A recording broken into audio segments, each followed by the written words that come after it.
Всем привет, с вами Кубик, сегодня будем играть в Майнкрафт. И я вам только покажу такой лайфхак, как холодильник. Пожалуйста, подпишитесь на мой канал и поставьте лайк.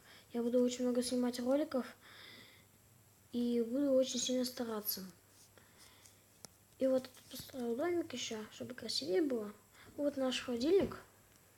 Вот ставьте какой-нибудь блок, без разницы тоже какой. Потом кнопочку на этот блок и выбрасыватель.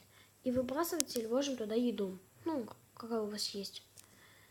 Нажимаем на кнопочку, и у нас еда. Всем спасибо за просмотр. Ставьте лайки и подписывайтесь на канал. И не забудьте про колокольчик. Всем удачи и пока-пока.